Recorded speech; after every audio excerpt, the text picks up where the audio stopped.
Olá, tudo bem? Sejam todos bem-vindos. Vamos fazer uma pequena revisão de ciências sobre o assunto de diversidade de micro-organismos, e essa revisão aborda o fascinante mundo dos micro-organismos, seres vivos microscópicos que desempenham papéis cruciais em diversos ecossistemas e na vida humana. E a partir dessa revisão, vamos explorar justamente a diversidade desses organismos, dando ênfase às suas características, funções e importâncias para o nosso planeta. O mundo microscópico é repleto de vida, por isso os micro-organismos, como por exemplo bactérias, vírus, fungos e protozoários, são seres vivos que só podem ser observados com a ajuda de microscópios. Eles estão presentes em todos os ambientes, desde o solo e a água até o ar que respiramos. E cada grupo de micro-organismos possui características únicas, incluindo estrutura, reprodução e metabolismo.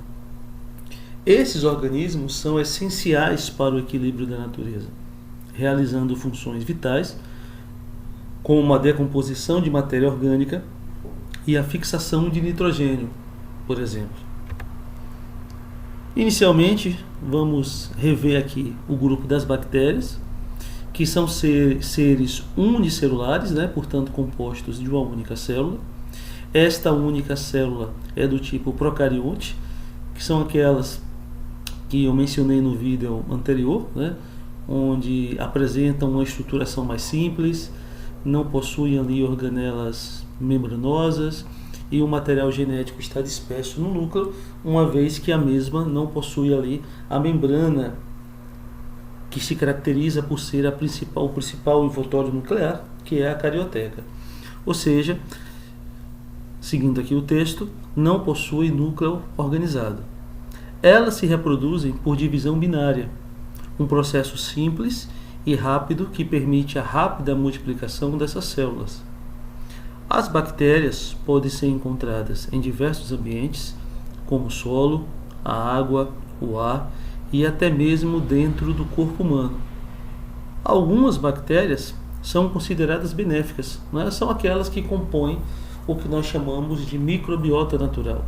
Citamos muito a microbiota da pele e mais ainda a microbiota intestinal, ou seja, são bactérias consideradas benéficas que vivem ali em alguns dos nossos sistemas ou órgãos e ajudam de alguma maneira o funcionamento do nosso corpo.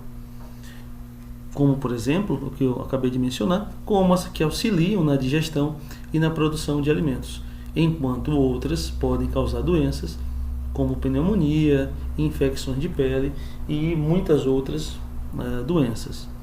Em relação aos benefícios das bactérias, algumas bactérias são essenciais para a vida humana, auxiliando na digestão e na produção de alimentos, como iogurtes e queijo. Então, há benefícios que ocorrem no próprio organismo e há benefícios no que diz respeito ao nosso cotidiano, à obtenção de alimentos, a processo de reciclagem de nutrientes naturais.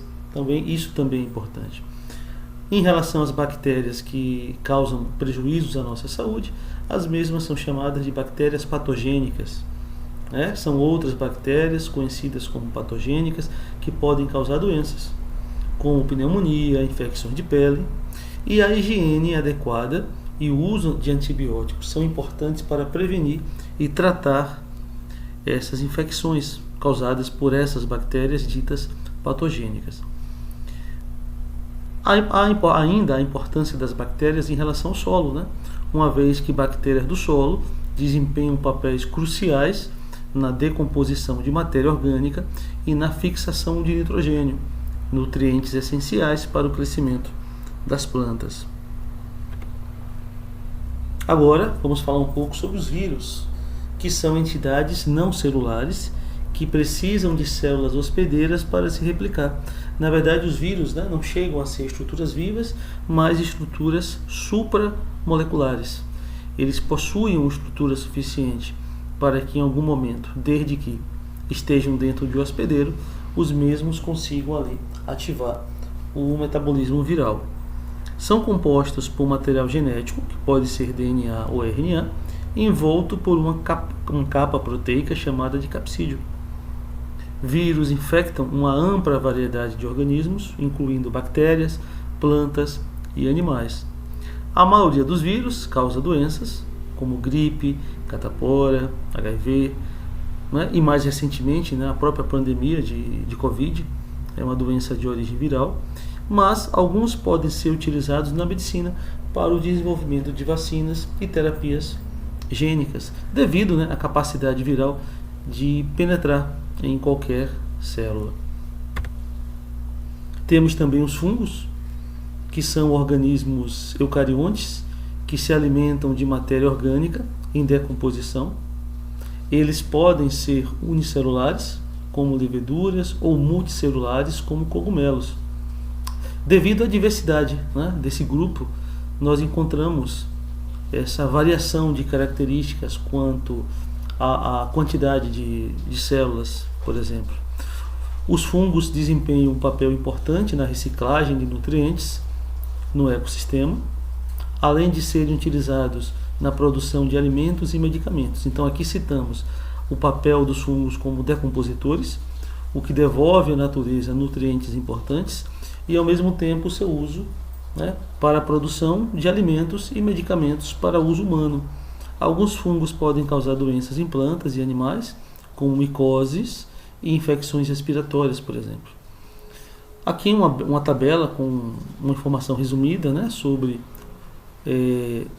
o tipo de fungo em sua forma estrutural. Então temos ali as leveduras, bolores e cogumelos. Lembrando que as leveduras são fungos em sua forma unicelular, geralmente reproduzem-se por brotamento. Exemplos: leveduras de cerveja, leveduras de pão. Já os fungos em forma de bolores, eles são multicelulares, ou seja, são formados por várias células e formam colônias filamentosas, e presentes ali em bolores do pão, o que nós chamamos de mofo também, assim como os fungos, né, que se apresentam em forma de cogumelos. Estes são multicelulares também, possuindo corpo de frutificação visível. Então, a estrutura em forma de cogumelo permite ser vista a olho nu, e exemplos: cogumelos comestíveis e alguns cogumelos venenosos também. Já os protozoários são organismos unicelulares, eucariontes, né? Então, apresentando ali complexidade na estrutura celular, presença de organelas membranosas, núcleo delimitado pela carioteca, contendo material genético dentro e não disperso no citoplasma, como os procariontes, ou seja, possuem núcleo organizado. Eles são encontrados em diversos ambientes aquáticos e terrestres, como lagos, rios, oceanos e solo úmido. A maioria dos protozoários são heterotróficos, né? Lembrando lá que é uma classificação baseada ali nas etapas da cadeia alimentar. Então, portanto, não produz diretamente seu próprio alimento, alimentando-se de bactérias, algas e outros protozoários. Alguns protozoários são parasitas e causam doenças em animais e humanos, como, por exemplo, a malária, a doença de Chagas, a amebíase, né? Poderia estar aqui também a giardíase e outras mais. A importância dos micro-organismos, de um modo geral, é que os mesmos desempenham papéis essenciais para a vida na Terra. Eles são responsáveis pela decomposição de matéria orgânica, reciclando nutrientes e liberando compostos importantes para o crescimento de plantas. Além disso, alguns micro-organismos são utilizados na produção de alimentos, como iogurte, queijos e pão, e na fabricação de medicamentos, como antibióticos e vitaminas. Os micro-organismos também podem ser usados na biotecnologia, como na produção de biocombustíveis e na biorremediação, né, e também que envolve ali a limpeza de poluentes. No que diz respeito à reciclagem de nutrientes, os micro-organismos decompõem a matéria orgânica, né, liberando nutrientes essenciais para o crescimento de plantas. Já na produção de alimentos, Bactérias são usadas na produção de alimentos como iogurtes, queijos e pão, além de outros produtos fermentados. Já na fabricação de medicamentos, alguns fungos produzem antibióticos, como a penicilina, utilizados no tratamento de infecções bacterianas. Isso é importante. Já no ponto de vista da biotecnologia e biorremediação, micro-organismos são usados na produção de biocombustíveis e na biorremediação, que é a limpeza de poluentes ambientais. Então, assim eu concluo a revisão, né, destacando ali pontos importantes sobre esses grupos de micro-organismos. E então, fiquem à vontade para curtir e compartilhar o vídeo. E continue aqui no canal para continuar recebendo mais vídeos sobre saúde, mas também dicas de revisão de conteúdos de ciência como este. Obrigado pela presença.